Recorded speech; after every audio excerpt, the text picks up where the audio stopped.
I never imagined pantyhose would change my life. My name is Ethan Marshall, 22 years old, caught somewhere between the end of college and the beginning of adulthood. By day, I worked part-time at a retail store in the mall, folding endless stacks of jeans, answering customers' impatient questions, and dreaming about something more. At night, though, I retreated to my small, cluttered room and escaped into video games, books, or, though I'd never admit it to anyone, quiet, secret experiments with femininity. It wasn't that I thought of myself as a girl. At least, not exactly. But something about slipping into soft fabric, watching my reflection change, made me feel alive in ways I couldn't explain. I lived at home with my mom, Karen, and my younger sister, Lily. Dad had left when I was 15, and ever since then, Mom had been both stricter and more protective. She expected discipline, order, and responsibility, qualities I sometimes struggled with. Our house was warm, but filled with rules. Shoes off at the door. No dirty laundry left on the floor. Dinner together at 7 p.m. sharp. And, though it wasn't written down, there was another rule that lingered in the air like smoke. Never disappoint Mom. The truth was, I carried around a constant knot in my chest. I wasn't like my friends, who seemed perfectly comfortable in their skin. I envied their ease, their confidence.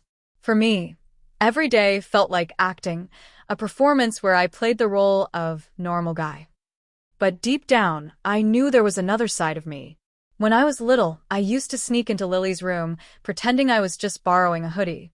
But I always let my fingers linger too long on the shiny skirts hanging in her closet or the pairs of tights folded neatly in her drawers. Pantyhose fascinated me the most. There was something magical about the way they transformed bare legs into something sleek, polished, almost unreal. But that fascination became a secret I buried so deeply that not even Lily or Emma, my girlfriend, ever suspected. Emma and I had been dating for almost a year. She was bright, outgoing, and endlessly stylish, the kind of girl who could throw on an old t-shirt and still look like she was ready for a magazine cover. I loved her, but sometimes I wondered if she really knew me. Our relationship was full of laughter, inside jokes, and late-night drives, but I always kept a piece of myself locked away. Whenever she'd tease me about being too neat or too sensitive, I'd laugh it off. But inside, I wondered, would she still love me if she knew? I couldn't risk finding out. The story really began one quiet Thursday evening. Mom had come home late from work, frustrated as usual about the employees she managed at the bank. Lily was at cheer practice, and Emma was busy with her own friends. I thought I had the house to myself. I went upstairs, pulled open the bottom drawer of my dresser, and revealed my hidden stash, a single pair of black pantyhose I had bought impulsively from a drugstore months earlier. I had tried them on only once before, my heart pounding so hard I thought I might faint. But tonight, the temptation was too strong. I slipped them out of the package, my fingers trembling at the delicate fabric. They shimmered faintly under the lamplight, promising something both thrilling and dangerous. As I slid them up my legs, a shiver raced through me. My reflection in the mirror shifted. No longer just Ethan in a baggy t-shirt and shorts. Suddenly, I looked different. Polished. Almost graceful. For a moment, I forgot about everything else. The fear, the shame, the possibility of getting caught. All that mattered was the sensation of silky fabric hugging my skin, transforming me into something else. But just as I started to relax, a sharp knock echoed against my bedroom door. "Ethan? Are you decent?" My blood froze. Mom's voice. Panic surged through me. I scrambled to pull my blanket over my legs, shoving the pantyhose package under my pillow. "Why, just a second," I called, my voice cracking. The door opened anyway. Mom stepped inside, her eyes immediately narrowing as if she could sense something was off. "What are you doing in here?" she asked, scanning the room. I swallowed hard, forcing a smile. "Just reading." Her gaze lingered on me longer than usual. For one terrifying second, I thought she'd noticed the sheen of the pantyhose peeking from beneath the blanket. But instead, she sighed and said, "Dinner's in 10. Don't be late." She left, closing the door behind her. I collapsed back onto the bed, my chest heaving. That was too close. The next morning, I thought the nightmare was over. But at breakfast, Mom cleared her throat and made an announcement. "Starting tomorrow, we're changing some house rules," she said firmly, looking at both me and Lily. "I'm tired of this place looking sloppy. From now on, I expect proper presentation, especially at family dinners. That means no more sweatpants or messy clothes. We're going to look respectable." Lily groaned. "Seriously? It's just dinner at home." Mom shot her a glare. "Yes. Seriously." Then her eyes flicked to me. "And Ethan, since you seem to have so much free time, you'll be helping me demonstrate. You'll follow the dress code first." I frowned. "Dress code?" "Yes," she said smoothly. "Shirts tucked in, hair neat." And she paused deliberately, as though savoring the moment. "Pantyhose. They're mandatory." The words hit me like a punch to the chest. I thought I'd misheard. But no, the smirk tugging at her lips told me she knew exactly what she was saying. My secret wasn't safe anymore. Daniel's life had always been divided into two neat halves. By day, he was the diligent IT consultant with crisp shirts, pressed trousers, and a reputation for being reliable if slightly forgettable. By night, well, on the nights Emma stayed late at the clinic or worked an overnight shift, he became someone else entirely. That evening, as the autumn rain whispered against the windows, Daniel checked the clock for the third time. 6:48 p.m. Emma's text pinged on his phone. "Running late tonight. Might not be home till 11. Don't wait for me." His pulse quickened. That meant 4 whole hours. 4 hours of freedom. 4 hours to become her. He slipped into the bedroom and opened the second drawer of his dresser, the one hidden behind his stack of gym shorts. Beneath the false bottom he'd crafted from cardboard and tape lay his secret, a growing collection of clothes, carefully folded pantyhose packets, a silky blouse, and knee-length skirt he had dared to buy online under the guise of a gift. His fingers trembled as he picked up the unopened packet of sheer black pantyhose. The very item that gave this hidden world both danger and pleasure. The sound of the plastic crinkling sent a shiver down his spine. He perched on the bed, peeled back the packaging, and slid one delicate leg inside. The sensation was electric. The nylon hugged his skin with a cool tightness, smoothing over imperfections, reshaping him. He exhaled a shaky breath, almost guilty at how good it felt. "Mandatory," he whispered to himself, recalling a memory of Emma's teasing voice. Once, joking after a wedding, she had said, "If you're a woman, pantyhose are practically mandatory." She had laughed. He hadn't. That word clung to him, half joke, half command. Soon he was dressed fully, skirt, blouse, pantyhose, and a pair of modest black heels Emma rarely wore. He approached the mirror. A stranger stared back, a softer, gentler version of himself. His heart raced, not just with thrill, but with a gnawing fear. What if Emma came home early? What if she saw? He touched the mirror with trembling fingertips, studying the reflection.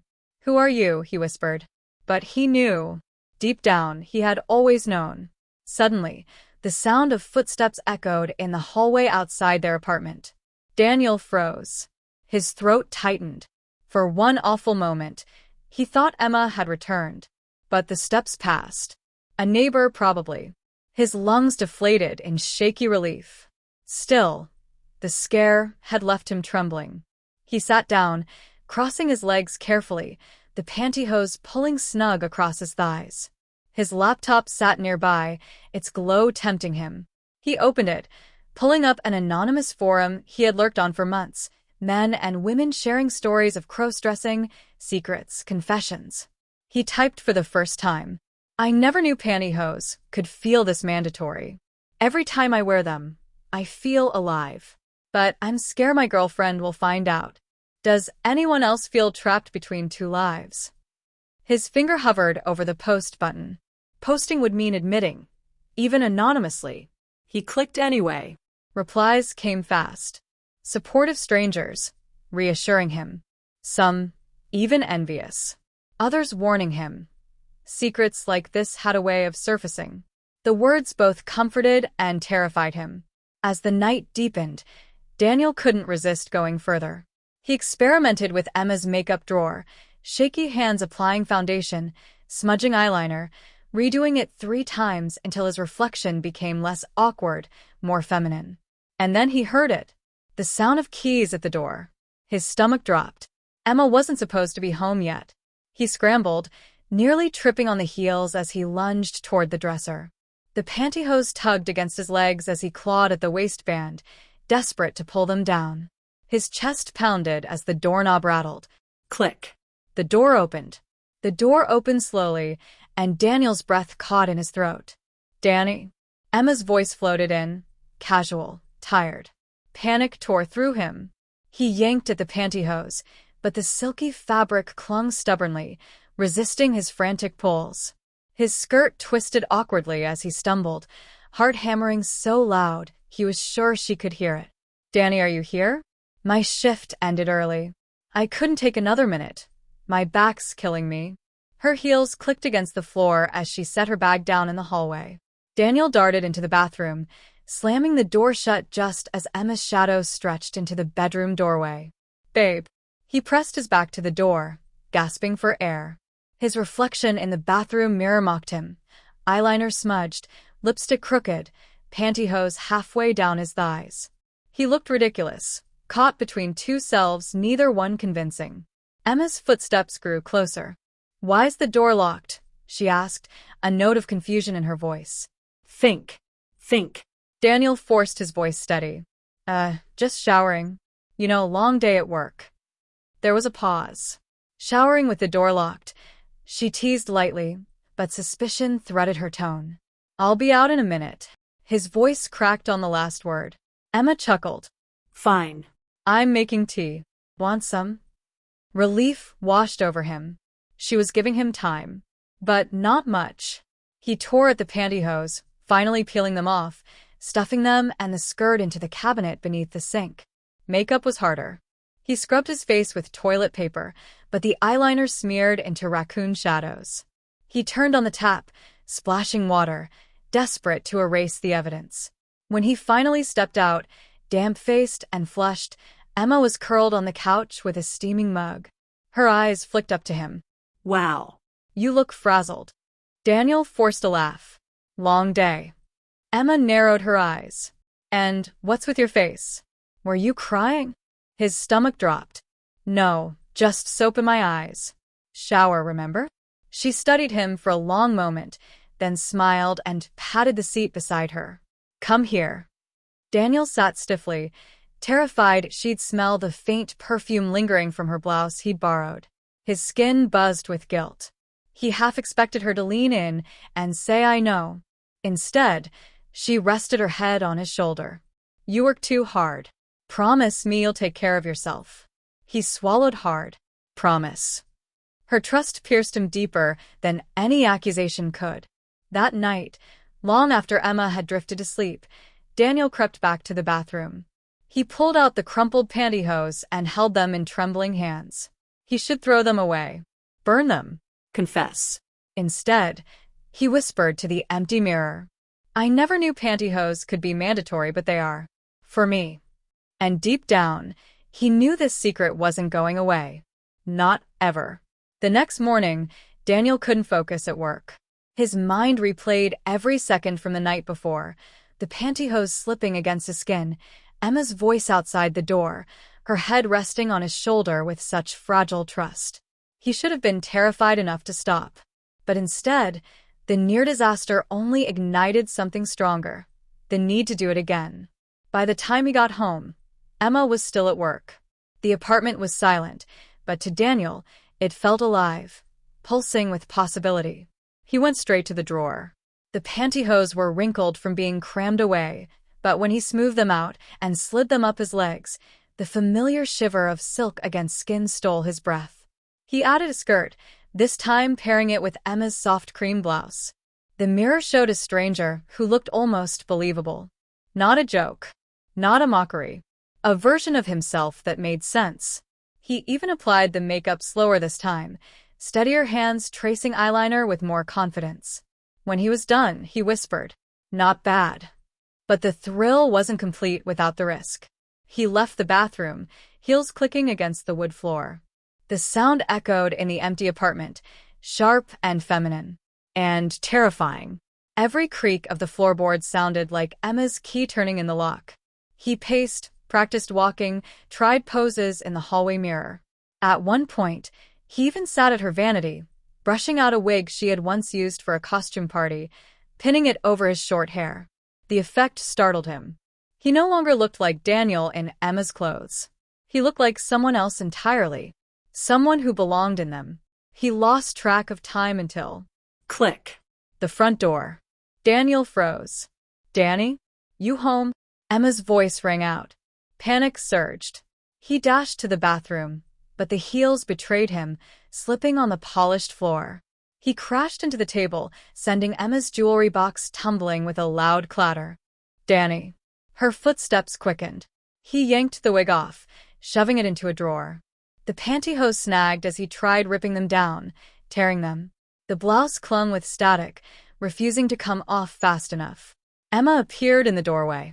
For a split second, her eyes widened. He knew she saw smeared lipstick, pantyhose twisted at his knees, the blouse unmistakably hers.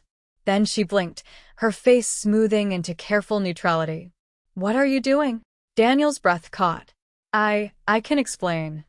Emma tilted her head, arms crossed. "I'm listening." Words tumbled out. Lies, excuses. Just messing around. Stress relief. A joke. Her eyes narrowed. "A joke? You're wearing my blouse, Danny. And my pantyhose." The silence stretched. His heart pounded. Then, to his surprise, Emma let out a soft laugh.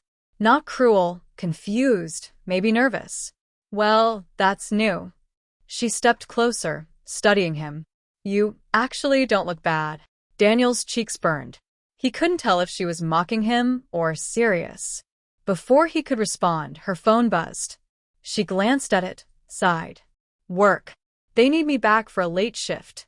"Lucky for you." She gave him one last searching look before grabbing her bag. "We'll talk later." The door shut behind her, leaving Daniel trembling in the silence. She knew. She saw. And she didn't explode. She didn't leave. But the look in her eyes, he couldn't erase it. Not anger. Not acceptance. Something in between. That night, Daniel couldn't sleep. He tossed, imagining Emma's questions, her thoughts. Did she pity him? Was she disgusted? Or was she curious? And worst of all, was she telling someone? Every vibration of his phone made him flinch. Every shadow in the apartment felt like judgment. Yet, even with terror crushing him, another thought whispered louder than all the rest. She didn't stop me. If anything, she might have opened the door wider. The next day, Daniel pushed his luck again. He wore the pantyhose beneath his work pants, hidden but present, a secret shield wrapping his legs. The sensation emboldened him, made him walk differently, shoulders back, like he carried something powerful instead of shameful. But at home, the risk escalated. Emma lingered around him more, watching in subtle ways. Once, she picked up a faint shimmer of foundation left on the bathroom sink and simply said, "You missed a spot." Another time, she asked casually, "Do you like wearing my clothes, Danny?" Her tone was unreadable, balanced between curiosity and challenge. Daniel's throat went dry. "Sometimes." Emma nodded, as if filing the answer away. No judgment. No laughter. Just waiting. And in her silence, suspense grew heavier. He had crossed a line and they both knew it. But was she going to push him back or pull him further in? Daniel barely breathed as Emma stirred her tea across from him at the kitchen table. The clink of the spoon against porcelain sounded too loud in the silence between them. She set the spoon down, leaned back, and finally spoke. "So, are we going to talk about it, or do I need to catch you again?" Daniel's stomach dropped. He'd been waiting for this. "Emma?" She held up a hand. "Don't. Just tell me the truth. You've been sneaking into my clothes for weeks, haven't you?" His lips trembled, but the words spilled out anyway. "Yes." The admission hit the air like glass shattering. Daniel expected anger, disgust, rejection. Instead, Emma studied him with sharp, searching eyes. "Why?" she asked simply. Daniel's throat tightened. "I don't know. It started as curiosity, but then it felt right. Like I could breathe for once. Like I wasn't pretending." Emma's eyes softened slightly. "So, you're not making fun of me?" What? "No." His voice cracked. Emma, I'd never. It's not about that." It's about me. Her fingers tapped the table thoughtfully. "You realize what this means, don't you? You're not just putting on clothes. You're living a second life. And secrets like that don't stay hidden." Daniel's pulse quickened. She was right. Emma leaned forward, lowering her voice. "Do you want to stop? Or do you want to keep going?" The question pierced him. "Stop?" He couldn't. Not now. "I want to keep going," he whispered. Emma's lips curled into the faintest smile. "Then we're going to do this properly." That weekend, Emma put her words into action. When Daniel came home Friday evening, the apartment felt different. A garment bag hung on the closet door.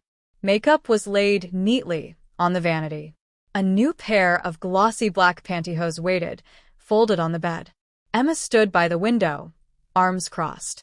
"If you're going to wear them, you're going to do it the right way. No half-steps. No hiding." Daniel's heart pounded. What do you mean?" "I mean," Emma said slowly, "I want to see her. The person you've been hiding from me. Right here. Right now." The words left him frozen. To transform in secret was one thing. But to perform for Emma? To let her witness it all? It was terrifying. It was exhilarating. His hands shook as he reached for the pantyhose. Emma's gaze stayed on him the whole time, sharp and unblinking. He slid them up his legs, each inch of silky fabric wrapping him tighter into this forbidden self. Next came the dress she had chosen, a fitted navy one that hugged his frame with surprising elegance. She handed him a wig, brushed smooth, and guided it onto his head with her own hands. Finally, makeup. Emma watched as he applied foundation and eyeliner, correcting his shaky strokes with her own. By the time lipstick touched his lips, he hardly recognized himself. When he turned to face her fully, Emma's eyes widened. "Daniel," she whispered, then shook her head. "No." "Not Daniel." Her voice dropped. "What's her name?" Daniel's breath caught. He hadn't thought of that. But in the silence, a name whispered itself from somewhere deep inside. "Danielle," he said softly. Emma smiled. "Hello, Danielle." The way she said it, accepting but with a challenge underneath, made Daniel's knees weak. But just as the moment burned electric between them, knock, knock, knock. Daniel flinched. Emma froze. "Who's that?" Daniel whispered, panic returning in a flood. Emma peeked through the peephole, then hissed, "It's Marcy, my sister." Daniel's blood ran cold. Marcy, outspoken, nosy, impossible to fool. If she saw him like this, if she told anyone, everything would unravel. Emma turned back, her eyes wide but calculating. "Bathroom. Now." Daniel stumbled in heels, nearly tripping as he scrambled inside, shutting the door just as Emma opened the front door. "Marcy, what are you doing here?" "Oh, just dropping by.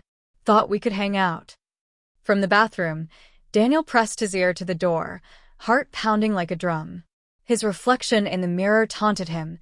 Danielle, in full bloom, trapped in hiding. And then Marcy's voice cut through the air, sharp and suspicious. "Why does it smell like your perfume in here?" Marcy wandered deeper into the apartment, her heels clicking against the wooden floor. Daniel clutched the bathroom sink for balance, afraid the sound of his breathing would give him away. "So," Marcy's voice carried, casual but probing, "what were you up to before I came over? The place smells like you've been getting ready for something." Emma's tone was sharp but calm. "Maybe I was. You don't need to know everything." Marcy laughed. "Please. I know you.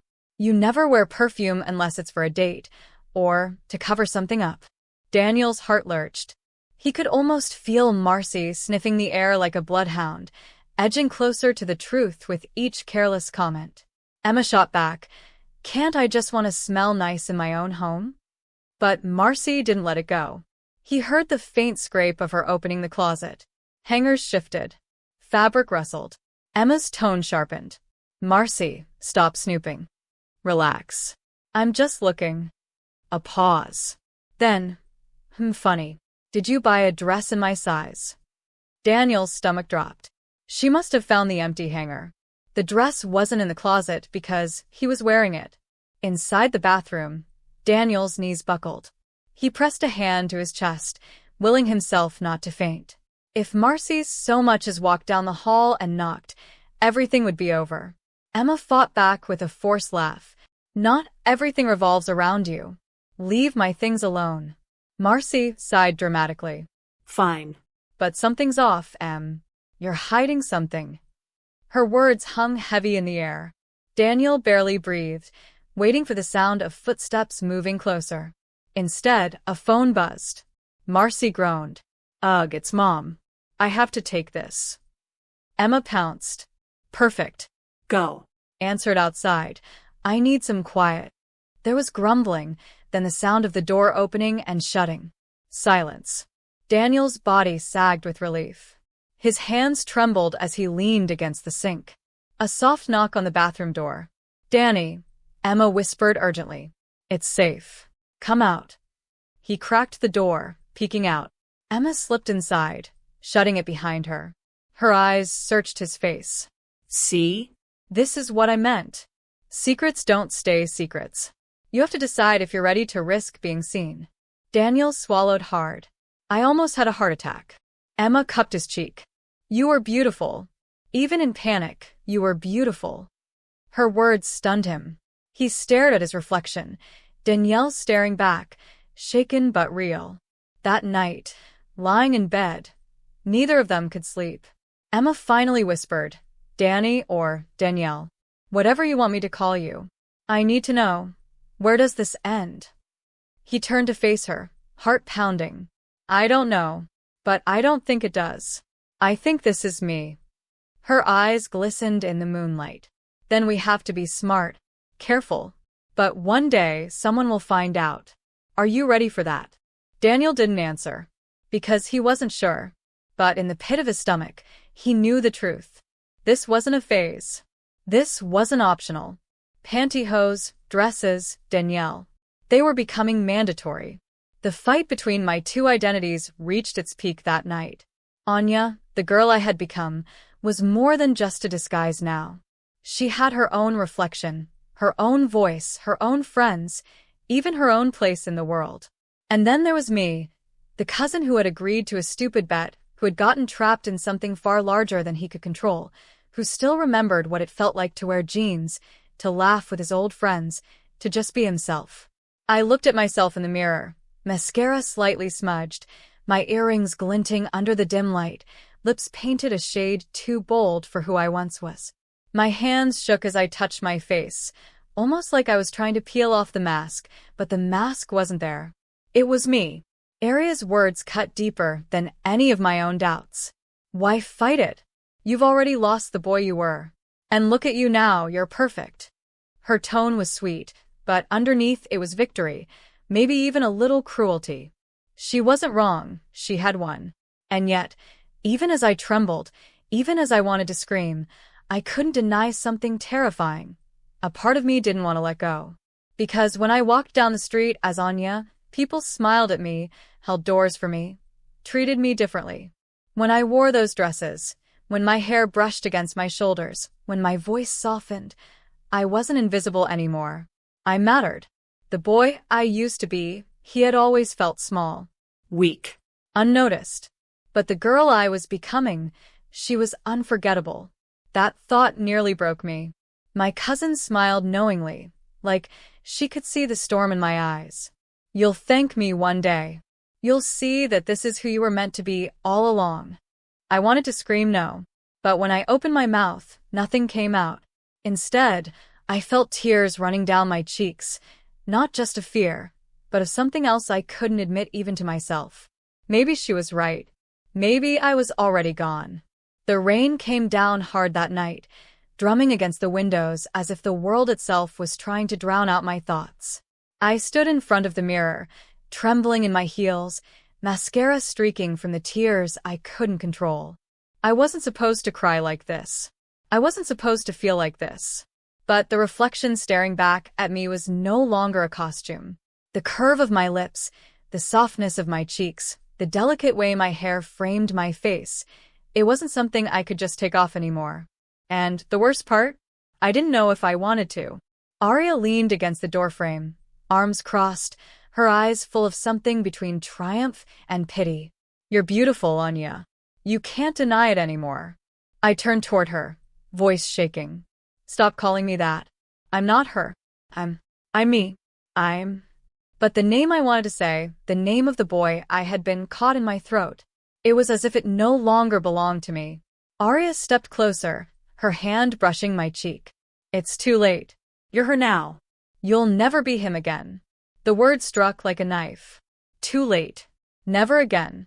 My chest rose and fell in panic, but at the same time, a terrifying thrill surged inside me.